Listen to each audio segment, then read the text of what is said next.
state of shock is not just what happens to us when something bad happens. It's what happens to us when we lose our narrative, when we lose our story, when we become disoriented. What keeps us oriented and alert and out of shock is our history.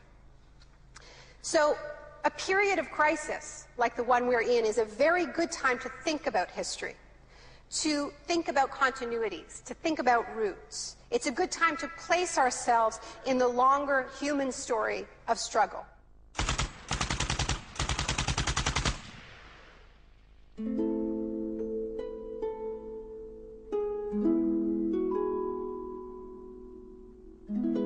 The story begins on June the 1st, 1951, when representatives of Western intelligence agencies secretly met with academics at Montreal's Ritz-Carlton Hotel.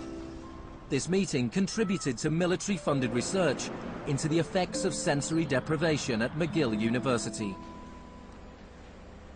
Sensory deprivation really is a way of producing extreme monotony. It causes loss of critical capacity. The thinking is less clear. The subject complains that he can't even daydream. And when you have college students that can't daydream, they're in a bad way. I began to think while we were doing our experiments that it's possible that something that involves physical discomfort or even pain might be more tolerable than simply the deprivation conditions that we studied. Hebb decided to stop work on the research. But I had no idea when I suggested that what a vicious weapon, potentially vicious weapon, this could be. These are the days and hours are the occasion. But experiments at McGill continued under the ambitious head of psychiatry, Dr. Ewan Cameron. What he did was much more than what we had done. We did our work strictly with the understanding that the subject could get up and walk out at any point he wished to, and some of them did. Cameron's patients were not so lucky. The Allen Memorial Institute, where he worked, began to resemble a macabre prison, where Cameron performed bizarre experiments on his psychiatric patients. Cameron wanted to de-pattern or wipe clean his patient's mind, so he could rebuild them from a blank slate. Janine Huard was a young mother of 4, suffering from postnatal depression. I used to shiver when they told me about, you're going to get a shock treatment tomorrow. I used to shiver. I was so scared of it.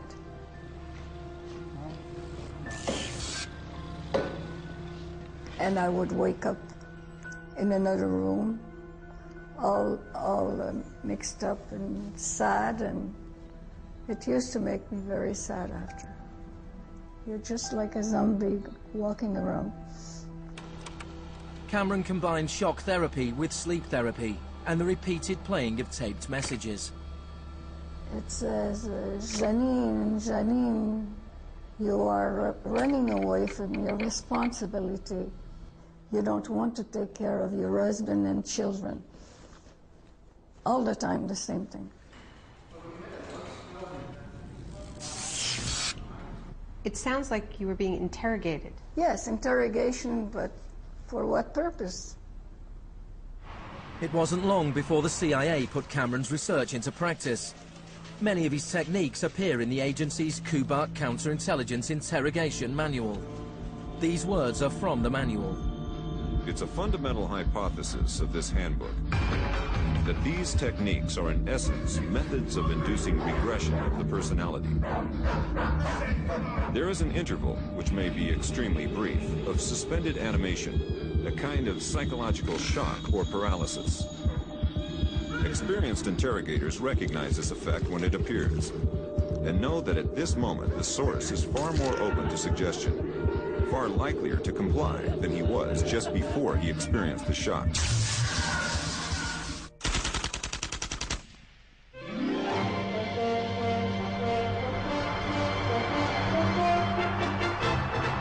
At the same time as Ewan Cameron was conducting his experiments in Montreal, an exponent of another kind of shock was working not so far away. Milton Friedman was teaching economics at the University of Chicago. He believed economic shock therapy could encourage societies to accept a purer form of deregulated capitalism.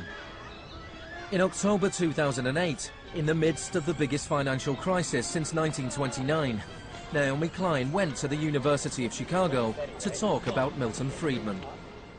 When Milton Friedman turned 90, the Bush White House held a birthday party for him. And everyone made speeches, including George Bush. But there was a really good speech that was given by Donald Rumsfeld. My favorite quote in that speech from Rumsfeld is this. He said, "Milton is the embodiment of the truth that ideas have consequences."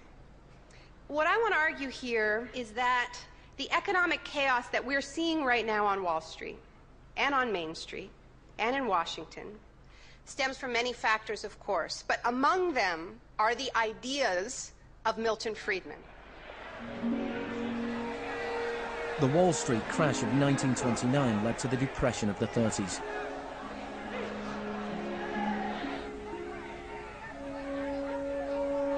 Central to Friedman's thesis was his opposition to the New Deal, announced by President Franklin Roosevelt in his inaugural speech.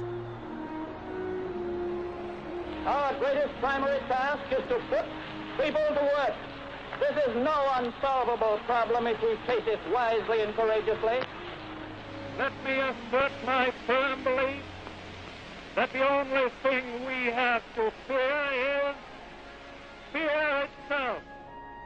Influenced by the economist John Maynard Keynes, Roosevelt started a program of public employment to get people back to work. Today, depression is a fading memory. Millions of men and women have found employment, and with it, confidence and hope. It wasn't that simple. The Depression lasted into World War II. But after the war, the Marshall Plan spread Keynes's model of government regulation and intervention to Europe.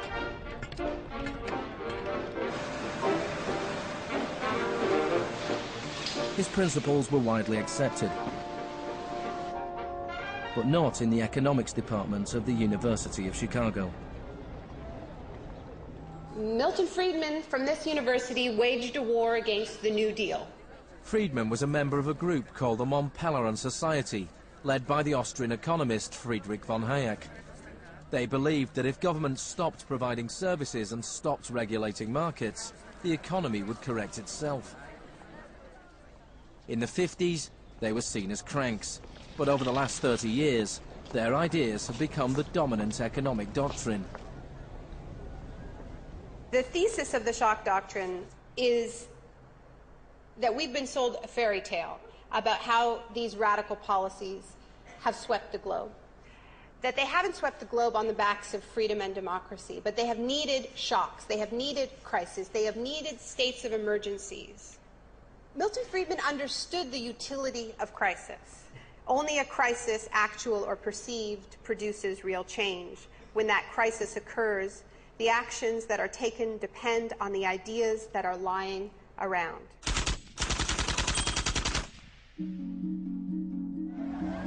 It was in Chile that Friedman's disciples first learned how to exploit a large-scale shock or crisis. Usually the official storytellers of neoliberalism, the official publicists, don't even mention Chile. They start the story with Thatcher and Reagan because it's much more flattering that way.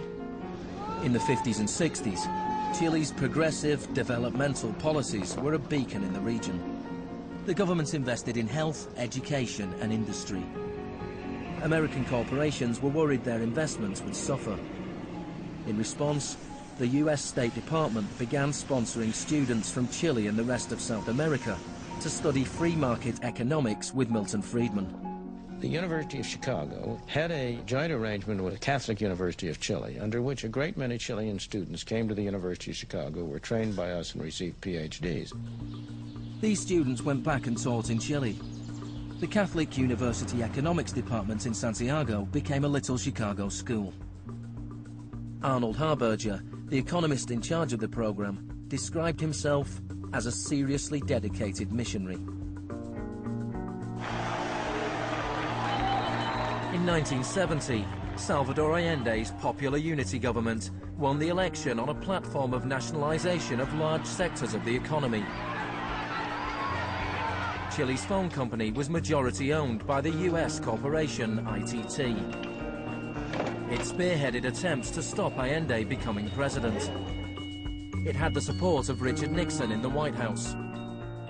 I was not there, but I can tell you what we now know to be a fact. He ordered the CIA to prevent Allende from assuming the presidency.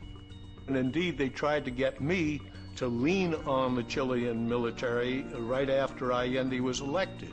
Despite the efforts of the CIA, Allende was sworn in as president.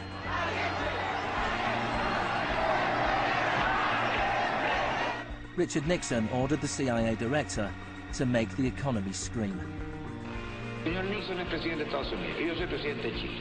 Yo no tendré un término despectivo contra el señor Nixon mientras el señor Nixon respete al presidente de Chile. Preparations began for the military coup. The Chilean Chicago boys started work on a 500-page economic blueprint called the BRIC. With US funding, everything was done to destabilize the economy. Truck drivers went on strike, bringing factories and shops to a standstill. There was a failed coup attempt on June the 29th, 1973.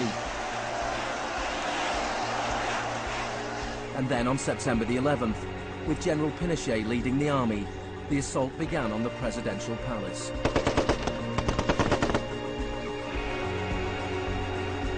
Chile had enjoyed 41 years of uninterrupted, peaceful democratic rule. Now it was being violently overthrown. Pinochet and his supporters described the coup as a war. It was certainly designed to look like one. It was a Chilean precursor to shock and awe.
Fuerzas Armadas y de Orden, solo bajo la inspiración patriótica de sacar al país del caos que en forma aguda lo estaba precipitando el gobierno marxista de Salvador Allende. The Chicago boys delivered their economic blueprint, the BRIC, to Pinochet.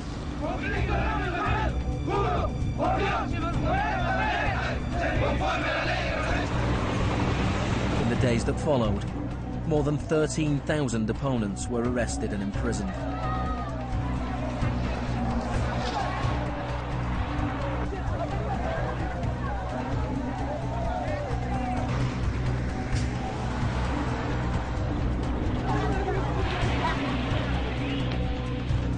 Thousands of prisoners were held in the National Stadium. Many were tortured. Chile became notorious around the world. ¿Cuántas personas?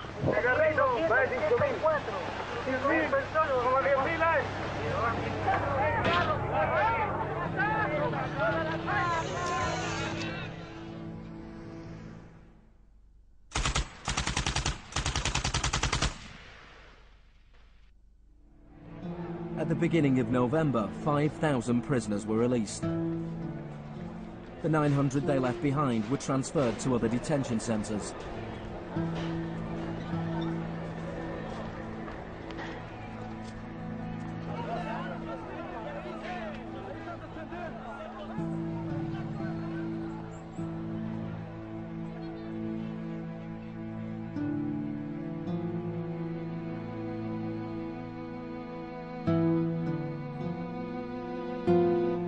less than a month later, FIFA allowed Chile to play a World Cup qualifier in the very same stadium. Their opponents, the Soviet Union, refused to play there, so Chile were allowed to score into an open goal and went through to the 1974 World Cup finals.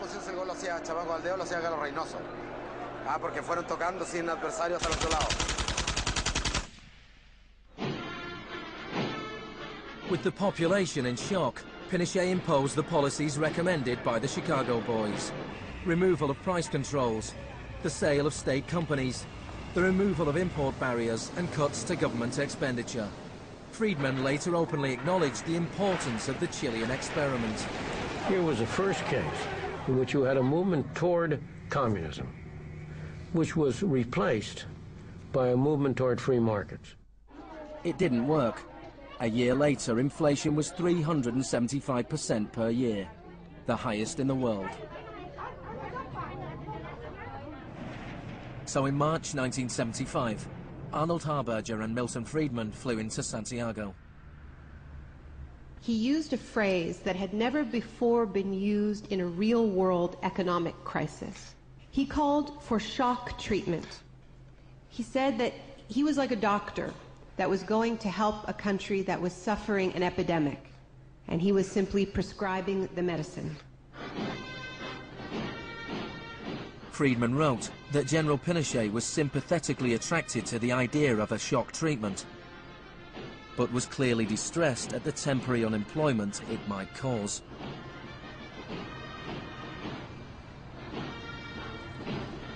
It rapidly became clear that Friedman's economic policies benefited the wealthy at the expense of the poor. It was calculated that a family trying to live on the average wage had to spend 74% of its income on bread. Items such as bus fares or milk became luxuries, and Pinochet got rid of free milk in school, a move that echoed the controversial policy of the young education minister in Britain, who would later become his friend.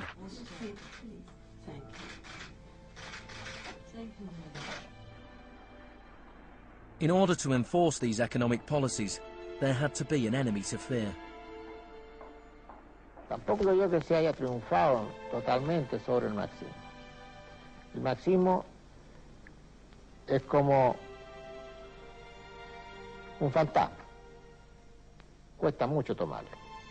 Mejor dicho, no se puede tomar.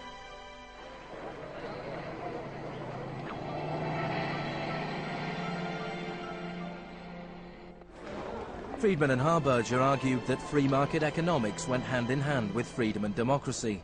But in Chile, where their ideas were being implemented within the context of a military dictatorship, the opposite was true. Many in Latin America saw a direct connection between the economic shocks that impoverished millions of people and the epidemic of torture inflicted on those who believed in a different kind of society. One of those was Orlando Letelier. Letelier had been Allende's ambassador in Washington. He spent a year in one of Pinochet's prisons before being exiled back to America. In 1976, Letelier wrote, "The economic plan has had to be enforced, and in the Chilean context, that could only be done by the killing of thousands, the establishment of concentration camps all over the country, and the jailing of more than 100,000 persons in 3 years."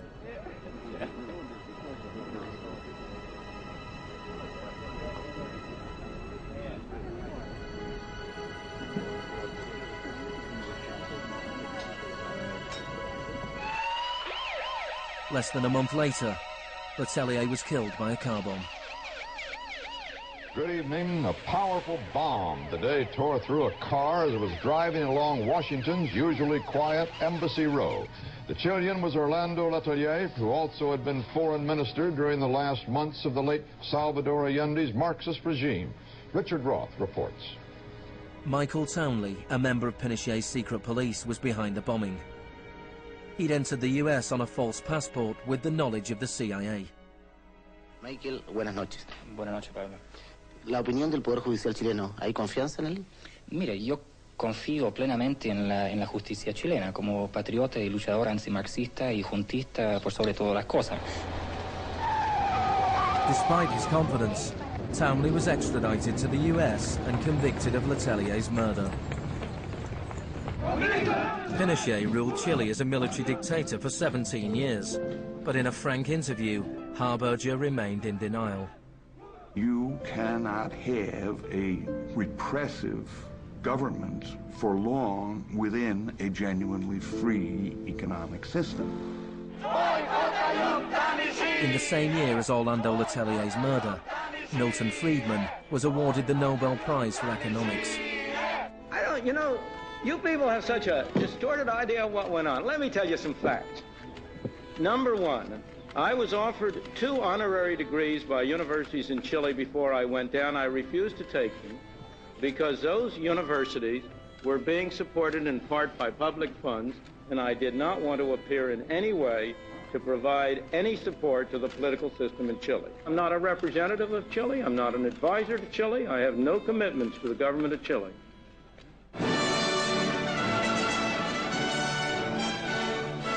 I now turn to you, Professor Milton Friedman.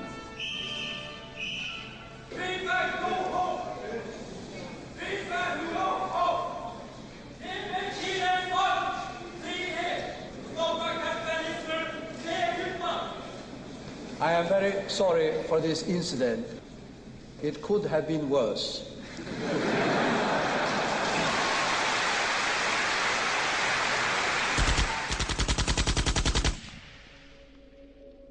What I'm trying to do in the Shock Doctrine is tell an alternative history of how this savage stream of pure capitalism that we've been living, capitalism unrestrained, came to dominate the world. Chile wasn't the only country in South America to adopt Chicago school policies. Friedman's disciples held key positions in Brazil and advised the government of Uruguay. Then on March the 24th, 1976, a military coup overturned the government of Isabel Perón in Argentina. A junta of 3 generals took over the country, led by General Videla. Chicago boys landed key economic posts in the military government. They seized the opportunity for major economic and social re-engineering.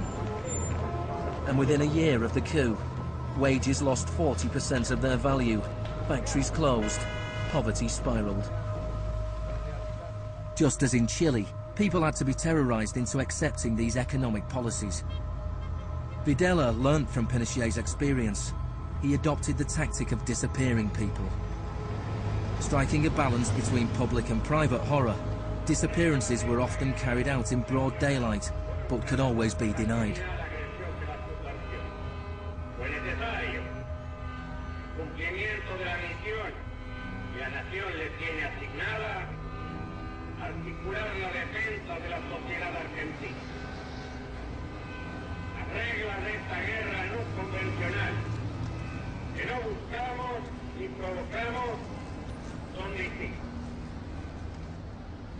Many of the techniques used by the Chilean and Argentinian military had been learnt in the US-run School of the Americas. Torture techniques taught, from rape to derobing to torture with pointed objects, breaking of extremities, poking eyes out, branding. In Latin America, there are various regimes which at the moment are abusing human rights. Political murder, torture, deportations, imprisonment without trial, using the techniques they may have learned in this establishment. You may be right. If you can say that the skills which we've taught here have been applied, I can't deny that. The use of torture of a known enemy soldier to gain some kind of military advantage, I think, is justifiable and smart. To go beyond that, to use torture techniques merely to intimidate people, is completely wrong, unethical and immoral. But in Argentina and Chile, these techniques were not used just on soldiers or terrorists. They were used on students and union members. They were used on anyone who opposed the free market economic policies of the regime.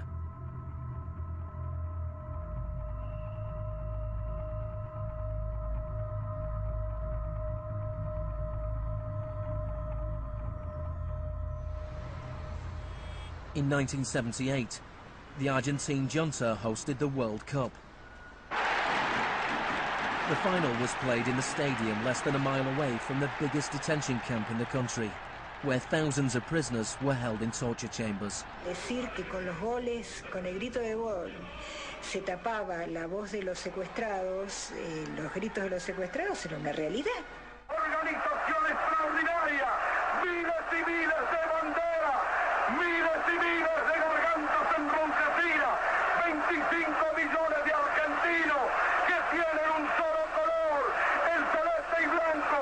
El fútbol ha hecho el milagro del país, de este maíz maravilloso que nos siguen atacando a aquellos que... And Argentina took their terror regime one step further than Chile. Among the disappeared were hundreds of pregnant women who were allowed to give birth before being murdered. De todas aquellas mujeres que estaban embarazadas, les permitieron tener a sus hijos para una vez que nacieran sacárselos. Y eso sucedió con 500. Yo soy uno de esos 500. Those children, many of whom were raised by families connected to the military, were a powerful reminder of the junta's project to re-engineer an entire society.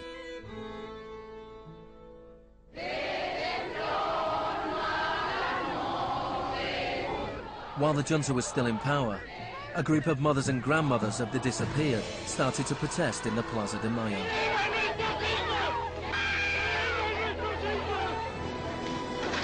They turned detective, searching for the disappeared children. After the junta collapsed, some were found and reunited with their families. Occasionally they found remains. Mostly they found nothing.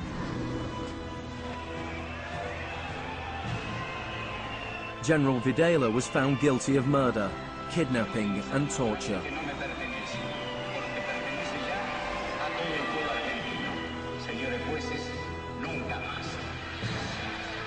He was sentenced to life in prison.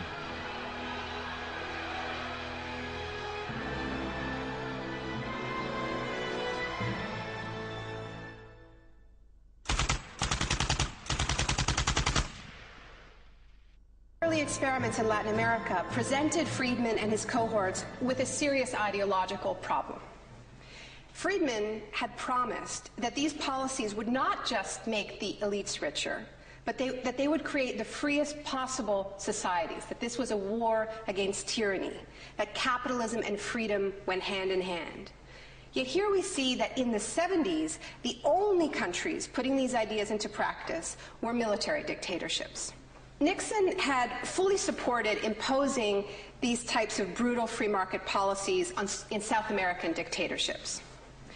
But when it came to domestic economic policy in the United States, where Nixon had to worry about getting reelected, it was a very, very different story.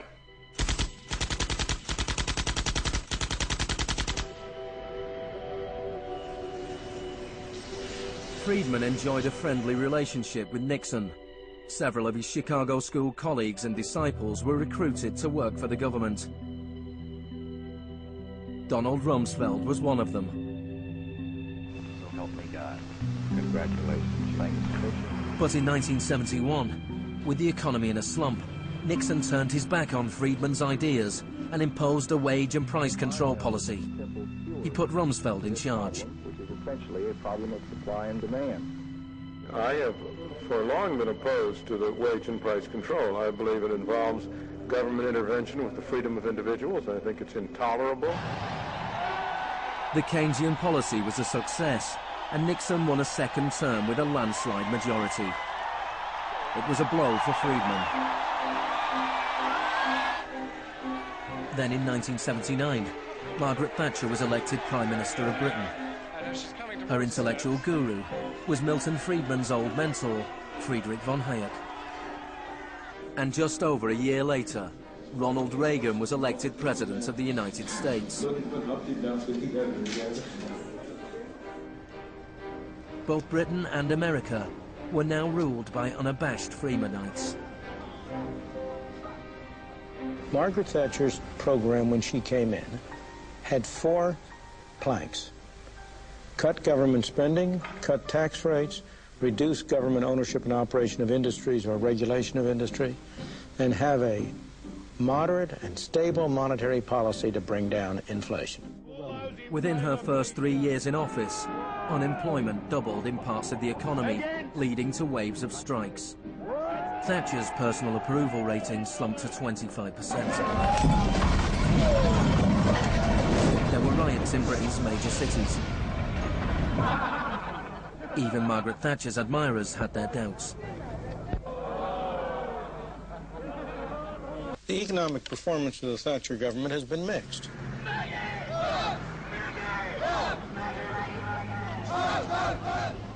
To those waiting with bated breath for that favorite media catchphrase, the U-turn, I have only one thing to say. U-turn if you want to. The ladies not for turning. Friedrich von Hayek urged Thatcher to copy Pinochet's economic shock therapy policies. Thatcher replied, "In Britain, with our democratic institutions and with the need for a high degree of consent, some of the measures adopted in Chile are quite unacceptable." Thatcher's profound unpopularity seemed to be proving once again that free market fundamentalism was simply too unpopular, too directly harmful to too many people to survive in a democratic state where governing requires getting the consent of the governed, unlike a military dictatorship. What pulled Thatcher back from the abyss and ultimately saved the project was a crisis. Indeed, it was the ultimate crisis. It was a war. We are here because for the first time for many years, British sovereign territory has been invaded by a foreign power. The government has now decided that a large task force will sail as soon as all preparations are complete. HMS Invincible will be in the lead. Most people in Britain had never even heard of the Falklands. But when Argentina invaded the small group of islands thousands of miles away in the South Atlantic, Thatcher seized her opportunity to prove her credentials as the Iron Lady. Gentlemen, I've just heard that the white flag is flying over Stanley. The war was over in less than 3 months. As the troops returned to Britain, a wave of patriotic celebrations swept the country. Thatcher won the 1983 elections with a massive majority. She could now push through a form of the economic shock therapy witnessed in Chile.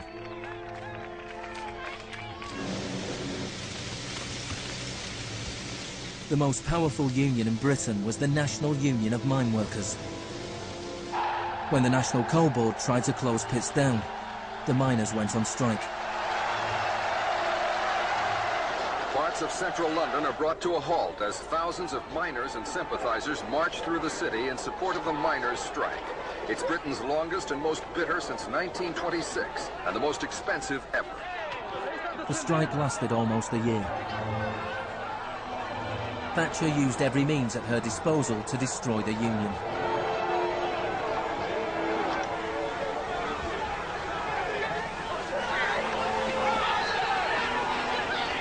Eventually, the miners were defeated. Thatcher used this victory to bring the Chicago School Revolution to Britain. A series of glossy commercials promoted a massive program of privatizations. Thatcher sold off the steel industry, water, electricity, gas, telephones, airlines, oil. Public housing was sold off. Council services put out to tender. In 1986, financial and banking services were deregulated. It was called the Big Bang. No one here tonight needs reminding that the Big Bang is only a beginning. In Britain, before Thatcher, a CEO earned 10 times as much as the average worker. By 2007, they earned more than 100 times as much.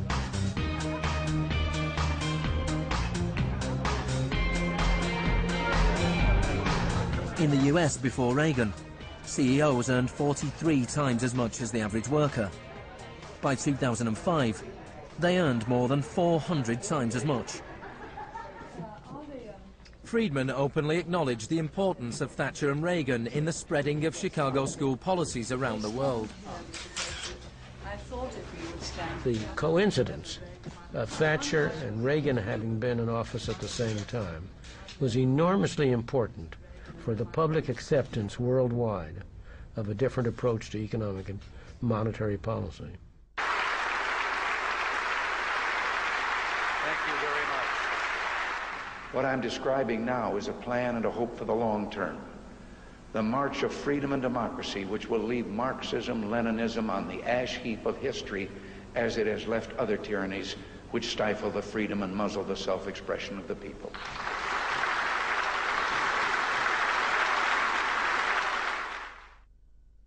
Now, we all know the fairy tale about the fall of communism, that the West under Reagan and Thatcher looked so prosperous to the people of the former communist bloc that they themselves demanded radical free market policies. Now, this really is a fairy tale. It is true that people who had been living under authoritarian communism genuinely wanted democracy, and it's also true that people wanted to be able to go out and buy blue jeans and have Big Macs. That is true. But that does not mean that they wanted the kind of Wild West capitalism of oligarchs gone mad and no social protections that so many Eastern Bloc countries actually ended up with and suffer under to this day. Thatcher had done everything she could to break the power of the unions in Britain.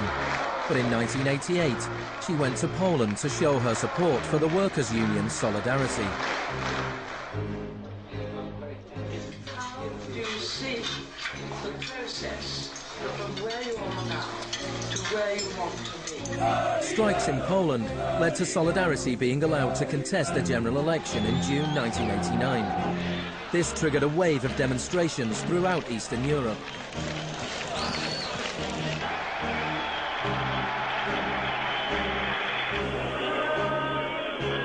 In the past, the Soviet Union had used military force to crush democratic movements. But the Soviet Union had a new type of leader, Mikhail Gorbachev, who was committed to glasnost and perestroika.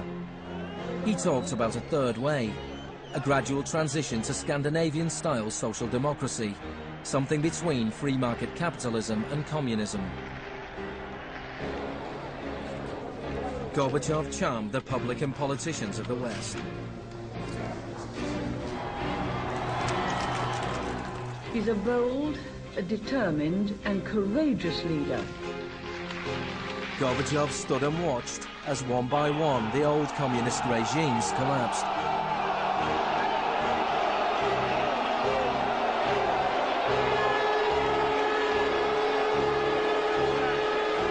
At the end of the year, the most famous symbol of the division of Europe came tumbling down.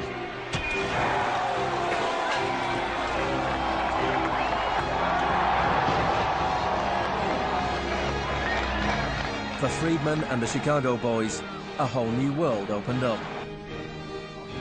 In the Soviet Union, Gorbachev was hoping to gradually reform the Russian economy. In 1991, Gorbachev was invited to the G7 summit in London. He was hoping for financial support for his gradual economic reforms. Instead, he was told that unless he embraced radical shock therapy, there would be no aid at all. Thank you, Mr. President. That's not a little close. The next month, there was a coup attempt against him. A group of Communist Party hardliners placed Gorbachev under house arrest in his holiday home in the Crimea. Tanks surrounded the White House, the Russian parliament.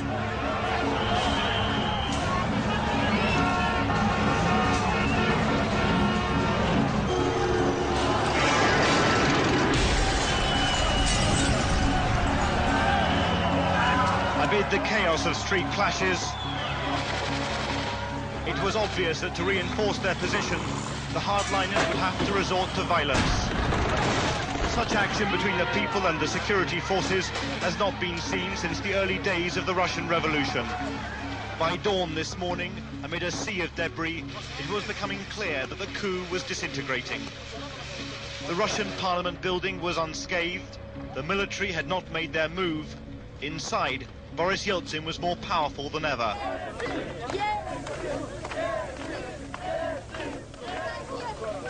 This was Yeltsin's finest hour.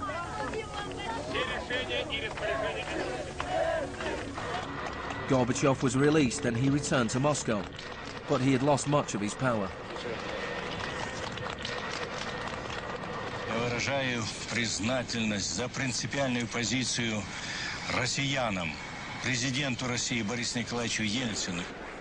In December 1991, the Soviet Union was dissolved, a profound shock for the Russian people. Yeltsin was now in charge of economic policy for the Russian Federation. The free market came to Russia. There was chaos. The adoption of Chicago school policies in Russia marked the beginning of a new chapter in the free market crusade. It was all shock, no therapy.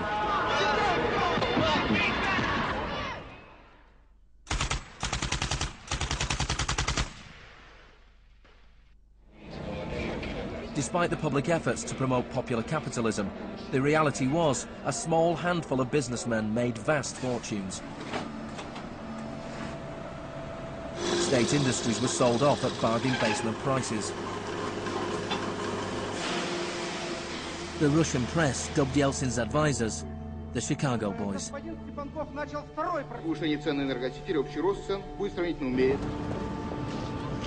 Yeltsin's shock therapy meant that in 1992, the average Russian consumed 40% less than in 1991.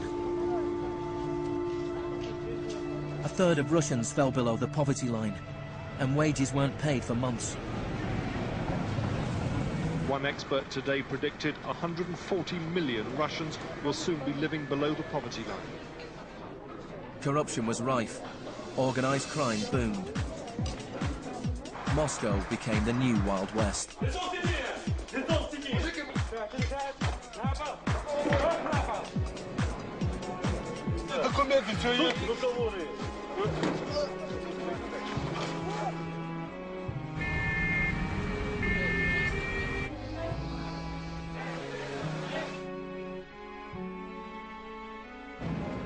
The majority of Russians opposed the Chicago Boys' radical vision for their country. In March 1993, Parliament made a crucial decision. It voted to repeal the special powers it had given to Yeltsin. Yeltsin declared a state of emergency.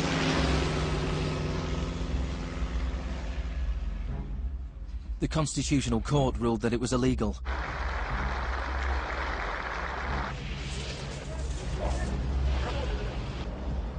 On September 21st, Yeltsin took the Pinochet option and dissolved Parliament. Сегодняшнего дня прерывается осуществление законодательной, распорядительной и контрольной функций съезда народных депутатов. The West threw its weight behind Yeltsin.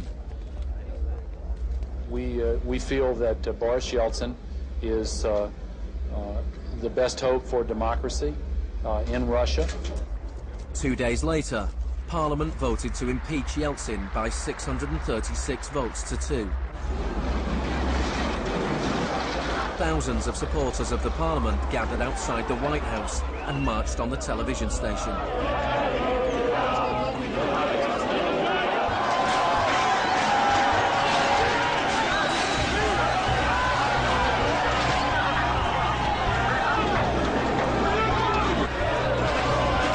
It looked like the supporters of Parliament were winning. Yeltsin flew back to Moscow from his holiday home. That night, 100 demonstrators were killed as the Yeltsin authorities fought back.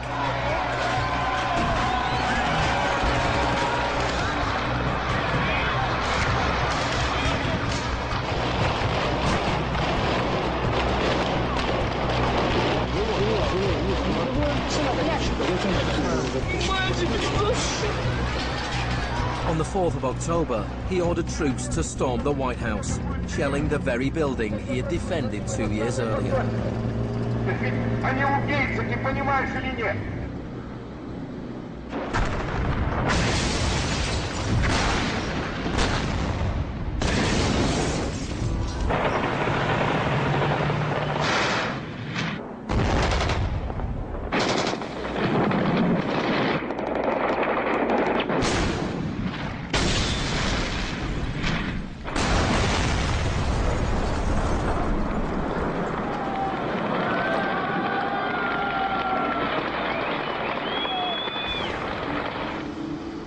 Warren Christopher, the US Secretary of State, said, "The United States does not easily support the suspension of parliaments, but these are extraordinary times."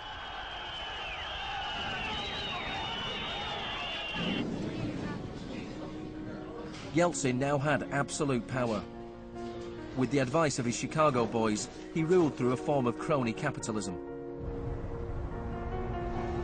Even more state industries were sold off, creating a new class of billionaire businessmen with huge political influence, the oligarchs. By 1998, 80% of Russian farms were bankrupt and 70,000 state factories were closed.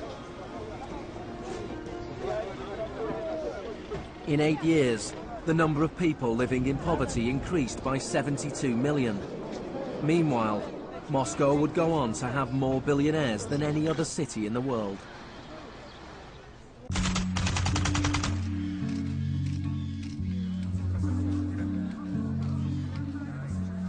Good afternoon. Thank you for coming. Today it is my honor to announce that I'm submitting the name of Donald Rumsfeld to be Secretary of Defense. I look forward to serving our country again. Rumsfeld had been Secretary of Defense before under Gerald Ford. Then, the enemy we were supposed to fear was the Soviet Union. I'm not saying with certainty that the Russians are coming. I'm saying the trends are here. I'm not saying the Russians are 10 feet tall. I'm saying they used to be 5'3", they're now 5'9½", and they're growing. Now there was a new enemy closer to home. On September the 10th, 2001, Rumsfeld made a speech laying out his plans to privatize much of the US military. Milton Friedman would have been proud. He said, "The topic today is an adversary that poses a threat. A serious threat to the security of the United States of America. This adversary is one of the world's last bastions of central planning. It governs by dictating 5-year plans. Perhaps this adversary sounds like the former Soviet Union, but that enemy is gone. This adversary is closer to home. It's the Pentagon bureaucracy. Today, we declare war on bureaucracy."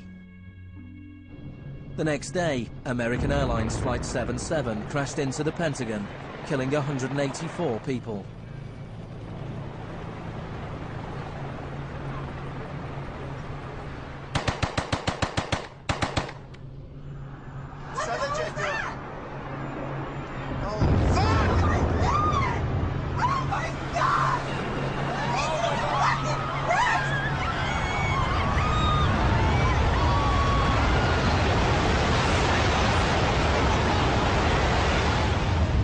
Think about that feeling after those attacks.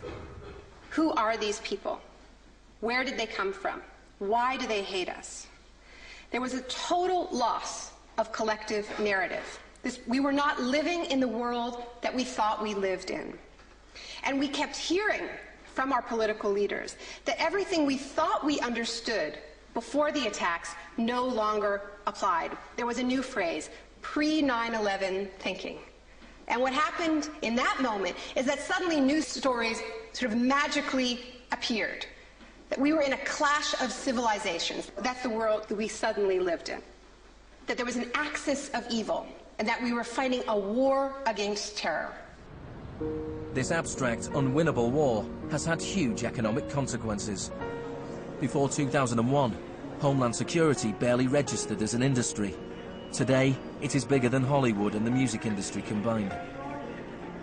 Between September the 11th, 2001 and 2006, the Department of Homeland Security handed out $130 billion to private contractors. This is the disaster capitalism complex, a new economy built on fear. This will be a monumental struggle of good versus evil. The best defense against terror is a global offensive against terror, wherever it might be found. The first phase of this war was the bombing of Afghanistan.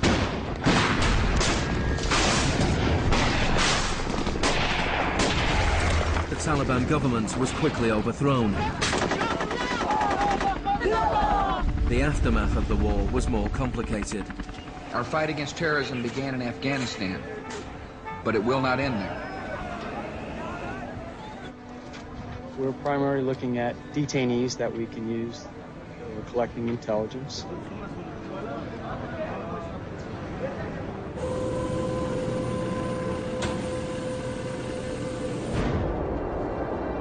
Guantanamo was the first time that the techniques of the Kubark Manual were explicitly and publicly being used by American forces, officially sanctioned in the White House and openly broadcast on television around the world.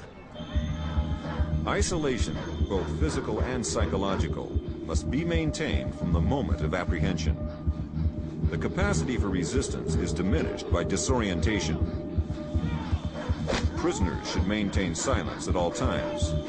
They should never be allowed to speak to each other. 3 of the prisoners were Asif Iqbal, Ruhal Ahmed and Shafiq Rasool from Tipton in England. They spent more than 2 years in Guantanamo before being released without charge. Mentally, yeah, you couldn't speak to nobody, you couldn't do nothing, you couldn't stand up. And just sitting there, you'd be in your thoughts all the time thinking, what the hell's going on, where the hell am I? And we're going to be staying here for the rest of our lives, and we're going to be going back home. Will we ever see our family again? Of the 779 prisoners that have been held in Guantanamo Bay, only 3 have ever been convicted of any offence.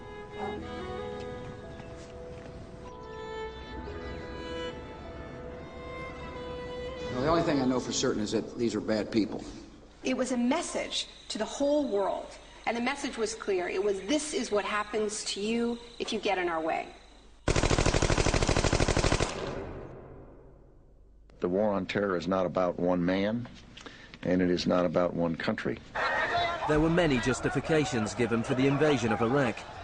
But if the US had really wanted to attack a country where the leaders of Al-Qaeda were thought to be hiding, which had nuclear weapons and was selling nuclear technology to other countries, then Pakistan would have been the obvious choice. It had close connections to the Taliban and was being run by a military dictator. Instead, George Bush chose to target Iraq, a country with the 3rd largest oil reserves in the world.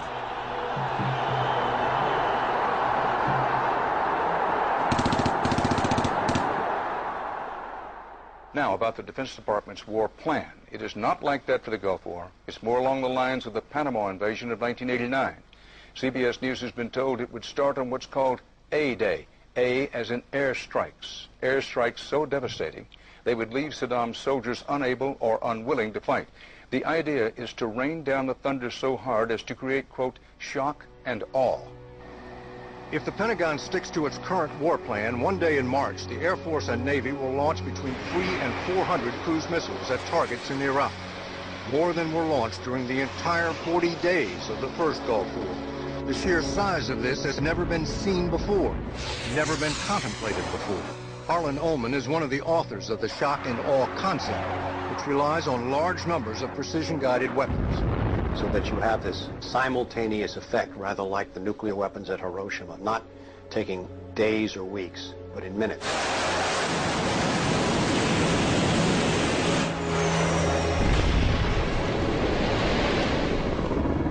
You also take the city down.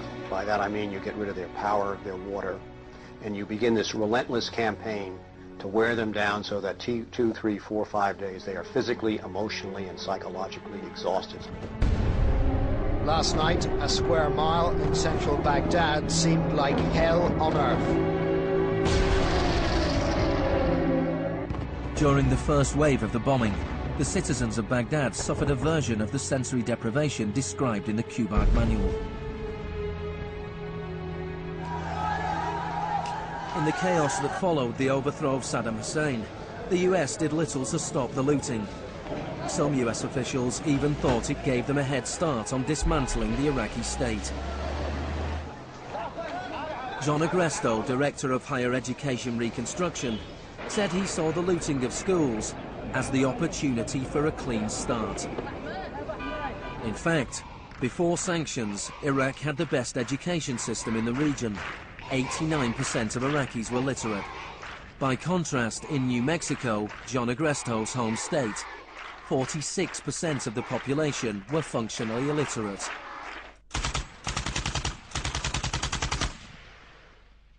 In Iraq, you had three distinct forms of shock that were all working together and reinforcing each other. You had the shock of the war, which was immediately followed by economic shock therapy imposed under Paul Bremer. And as resistance to that economic transformation, that very rapid economic shock grew, you had the shock of enforcement, including torture. Three different kinds of shock.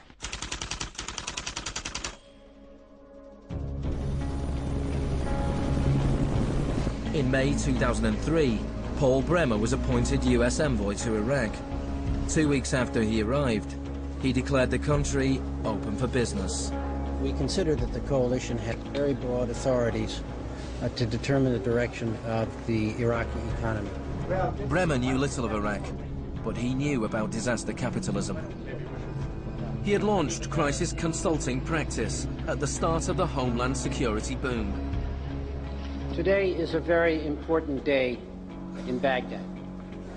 Bremer spent the first 4 months passing classic Chicago school laws. Rumsfeld described Iraq as having some of the most enlightened and inviting tax and investment laws in the free world. One of the first acts of Bremer was to fire 500,000 state workers. This was partly an act of debartification, but slashing governments was also vintage Friedman. Money was promised for reconstruction. Our investment in the future of Afghanistan and Iraq is the greatest commitment of its kind since the Marshall Plan. But in fact, it was just the opposite. Whereas the Marshall Plan was intended to boost European industries, US aid money in Iraq was spent on US corporations. If work came to Iraqis, it came at the bottom of a series of subcontractors. Creative associates received contracts worth $100 million to draft the curriculum and print new textbooks for the education system. Management and technology consultant Bearing Point was awarded contracts worth $240 million to build a market-driven system in Iraq. North Carolina-based RTI received contracts worth $466 million to advise on bringing democracy to Iraq. And Halliburton was awarded $20 billion in cost-plus Iraqi contracts.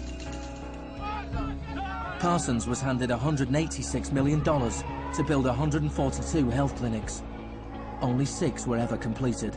And basic electricity and water supplies hardly improved, despite billions being spent in the first 4 years. We're going to succeed here, and when we succeed here, we will have done something important, not just for 25 million Iraqis. We will have done something that serves Western interests in this whole region. Even the new Iraqi currency was printed abroad. Let me show you an example of these notes. The US even paid private contractors to monitor the work of the private contractors who won contracts.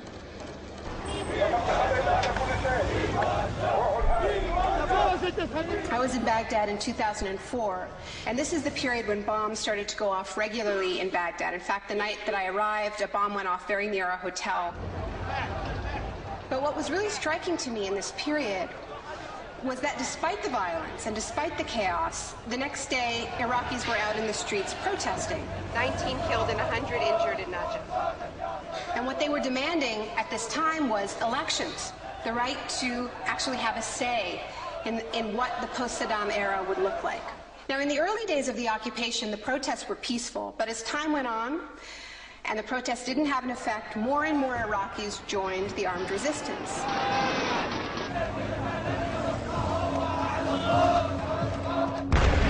The violence spun out of control.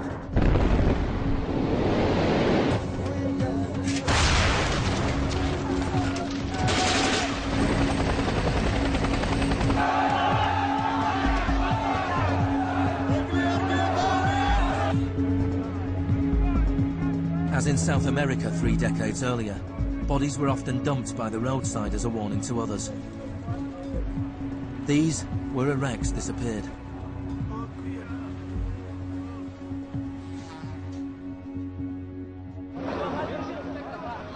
Extremely aggressive measures were needed to suppress the opposition.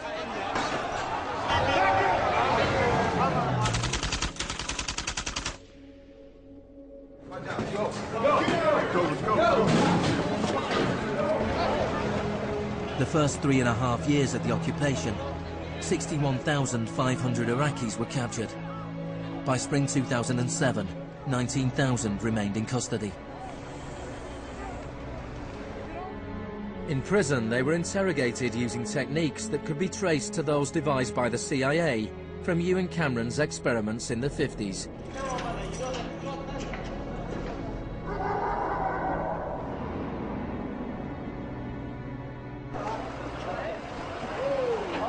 According to the Red Cross, US military officials admitted that between 70 and 90% of arrests in Iraq were mistakes.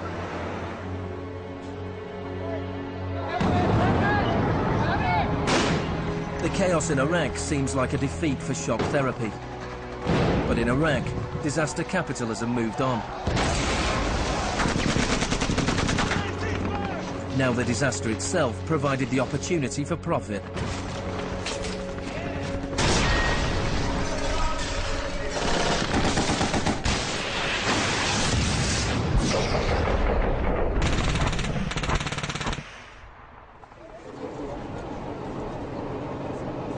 US military spending has almost doubled since 2001, nearing $700 billion per year.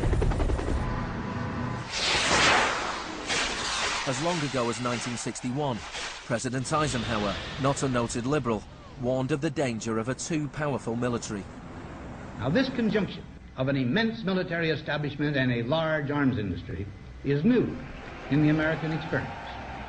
We must guard against the acquisition of unwarranted influence, whether sought or unsought, by the military-industrial complex. We must never let the weight of this combination endanger our liberties or democratic processes. The war in Iraq is the most privatized war in modern history. The Green Zone in Baghdad is an extreme version of what is happening around the world. A privatized, secure world protected from the chaos outside.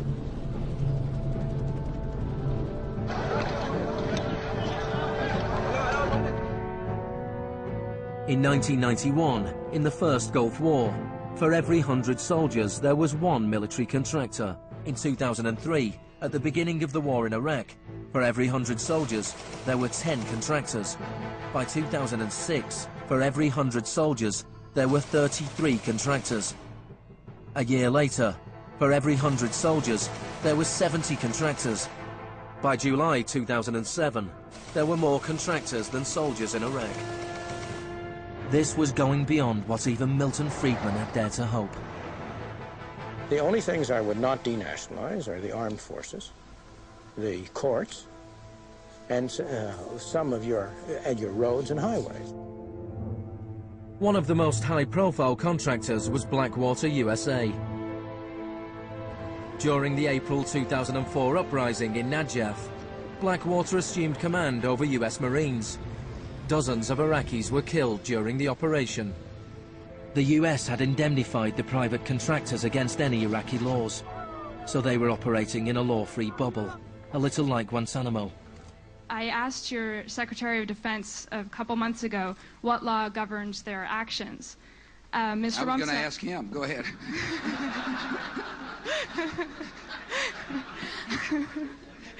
Help. Well, I was hoping...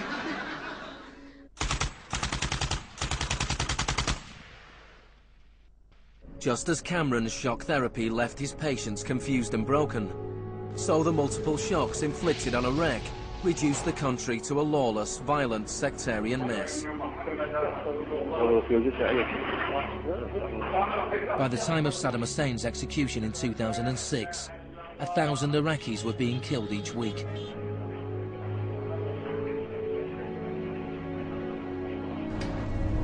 By April 2007, the United Nations High Commission for Refugees estimated 4 million people had had to leave their homes. Hundreds of thousands of Iraqis had died. I think the historians will write very clearly that we did a great and noble thing here.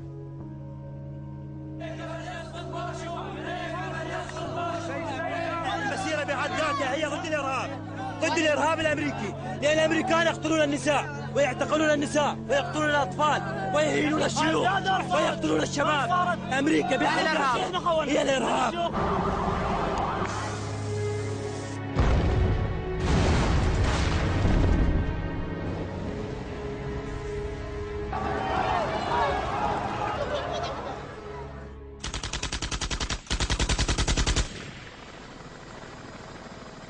When Hurricane Katrina hit New Orleans in August 2005, the world was shocked to witness a sort of disaster apartheid.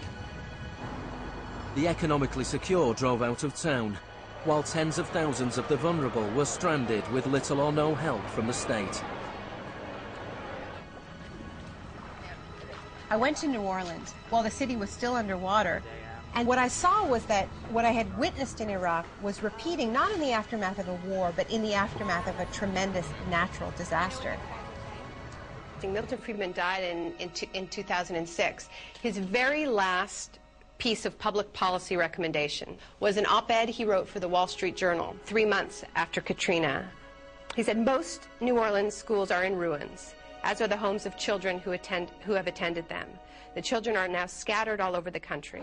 This is a tragedy. It is also an opportunity to radically reform the education system. He was advocating the wholesale privatization of the school system of this city. It was his sort of swan song.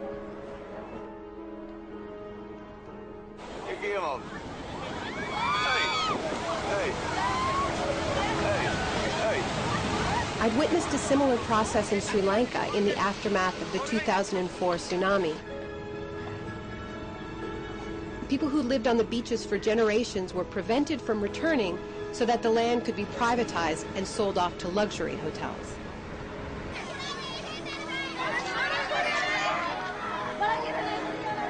And this is exactly what I mean by the shock doctrine, the systematic raiding of the public sphere in the aftermath of a disaster, when people are too focused on the emergency, on their daily concerns, to protect their interests.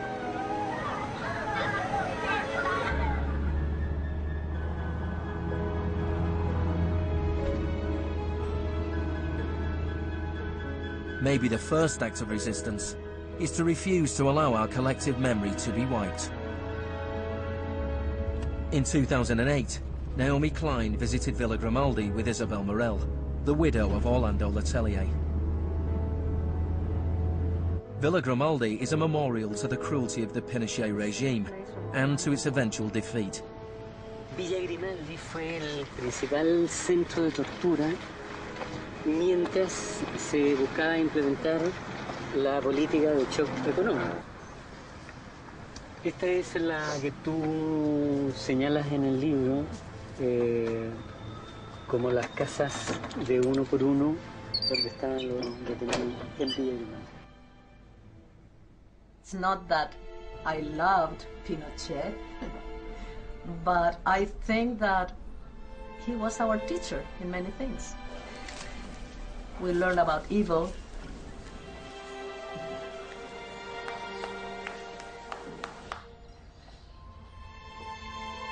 In 1998, Pinochet was arrested while he was in London. His old ally, Margaret Thatcher, stood by his side. I know how much we owe to you.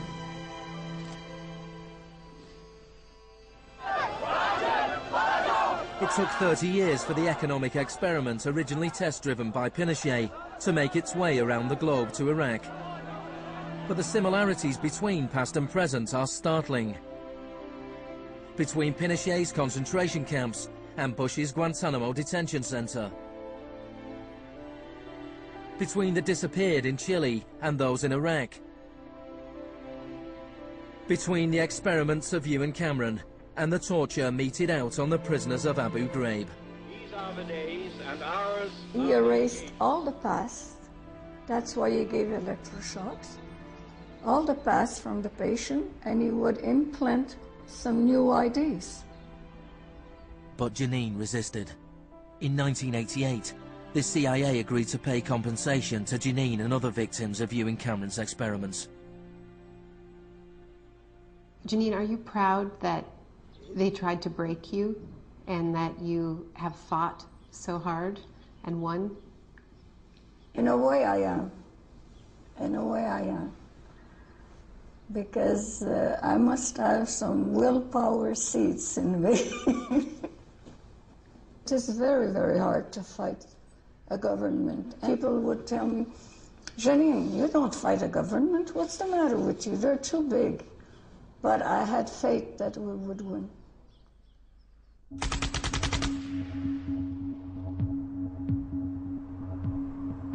It is in the nature of unregulated markets to be volatile. Bubbles are allowed to inflate, and then, inevitably, they burst. Since the deregulation of the Big Bang in the 80s, there have been a number of market shocks. In 1987, there was Black Monday. Markets fell spectacularly.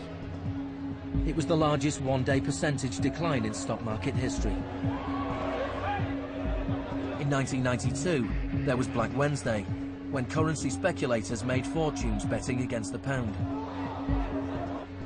In 1997, there was the Asian contagion. In 1 year, $600 billion disappeared from the stock markets of Asia.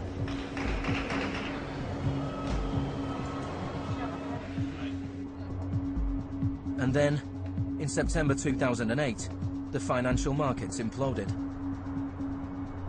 The market is not functioning properly. There has been a widespread loss of confidence.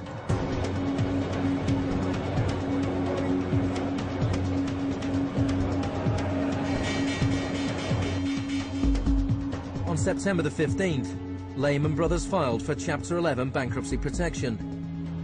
Yet only 1 week later, it was announced that workers at their New York office would share $2.5 billion in bonuses. It is estimated that Wall Street firms paid $18.4 billion in bonuses last year, the year of the crash. Despite the torrent of populist rhetoric about taking on the fat cats and standing up for the little guy and saving Main Street, not Wall Street, we are witnessing a transfer of wealth of unfathomable size. It is a transfer of wealth from public hands, from the hands of government, collected from regular people in the form of taxes, into the hands of the wealthiest corporations and individuals in the world. Needless to say, the very individuals and corporations that created this crisis. We are in the midst of a once-in-a-century credit tsunami. I found a flaw. I don't know how significant or permanent it is, but I've been very distressed by that fact. In the United States, it was the financial crisis that secured Obama's victory. Americans wanted to change course. Hello, Chicago!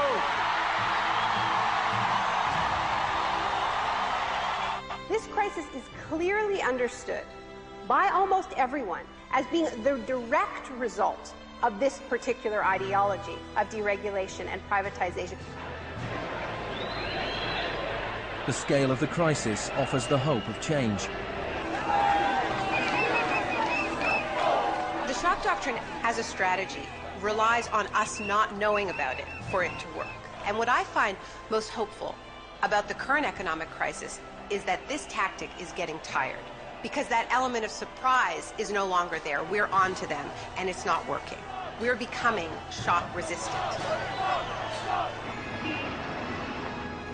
The last time the world suffered a financial crisis as severe as this people turned to the Keynesian policies of the New Deal. Let me assert my firm belief that the only thing we have to fear is fear itself.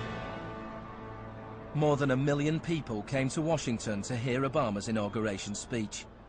Many journalists made comparisons with FDR. Now, there's been a lot of talk recently about comparing Obama to Franklin Delano Roosevelt. So I want to talk a little bit about FDR, because there's a great FDR story, and it could be an apocryphal one, about when he would be visited by some progressive organization or a union, and they would be proposing some new progressive policy that they wanted to be part of the New Deal. And he would hear them out, and he would listen to them, and then at the end he would say, "Now go out there and make me do it." And they did. In 1937, which was a pivotal year for the New Deal, do you know how many strikes there were in this country? 4,740 strikes, lasting an average of 20 days. Do you know how many strikes there were in 2007?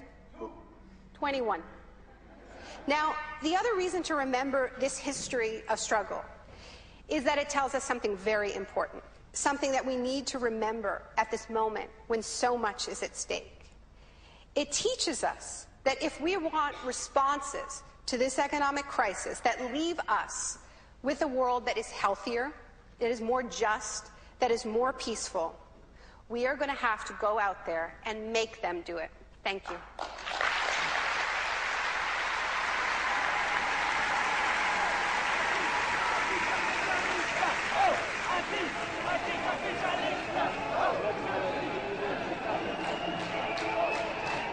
Next week's exclusive new true story is Nursery University, more for Tuesday night at 10. And stay with us for the story of the rise and downfall of Enron, the smartest guys in the room.